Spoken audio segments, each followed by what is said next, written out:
Last எபிசோட்ல பகதூர் தேவிய பார்த்து கருப்பா இருக்காங்கன்னு சொல்ல தேவி கோச்சுக்கிட்டாங்க. சாபம் ஏதாவது கொடுத்துட்டாங்களா?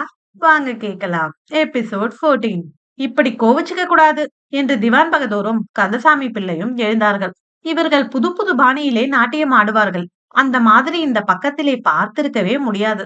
சாஸ்திரம் இவர்களிடம் பிச்சை வாங்க வேண்டும். ஒரு முறைதான் சற்று பாருங்களேன் என்று மீண்டும் சிபாரிசு செய்தார் பிள்ளை. சரி, பார்க்கிறதுக்கு என்ன ஆட்சேபம் என்று சொல்லிக்கொண்டு சாய்வு நாற்காலியில் சாய்ந்தார்.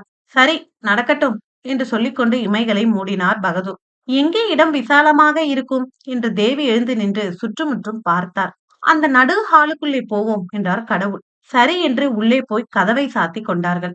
சில வினாடிகளுக்கெல்லாம் உள்ளிருந்து கணீர் என்று கம்பீரமான குரலில் இசை எழுந்தது. கதவுகள் திறந்தன. கடவுள் புலித்தோளுடைய திரிசூலமும் பாம்பும் கங்கையும் சடையும் பின்னி புரள கண்மூடி சிலையாக நின்றிருந்தார். மறுபடியும் இசை. மின்னலை சிக்கல் எடுத்து உதறியது போல ஒரு வெட்டு வெட்டி திரும்புகையில் கடவுள் கையில் சூலம் மின்னி குதித்தது. கண்ணில் வெறியும் உதட்டில் சிரிப்பும் புரண்டோட காலை தூக்கினார். கந்தசாமி பிள்ளைக்கு நெஞ்சில் உதைப்பு எடுத்துக்கொண்டது.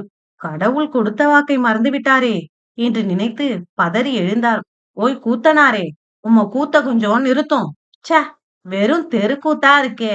என்னங்கானோ போர்னியோ காட்டு மிராண்டி மாதிரி வேஷம் போட்டுட்டு ஆடிட்டு இருக்கிறாரே என்றார் திவான்.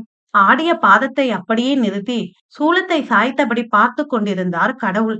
என்னங்க, சிவபெருமான் ஆட்டத்தையே இப்படி சொல்றாங்களே, அதுக்கப்புறம் என்ன ஆகும்? நாளை பார்க்கலாம். இந்த ஸ்டோரி உங்களுக்கு பிடிச்சிருந்தா மறக்காம நம்ம சேனலை ஃபாலோ பண்ணிட்டு பெல் ஐக்கானை கிளிக் பண்ணுங்க. நன்றி.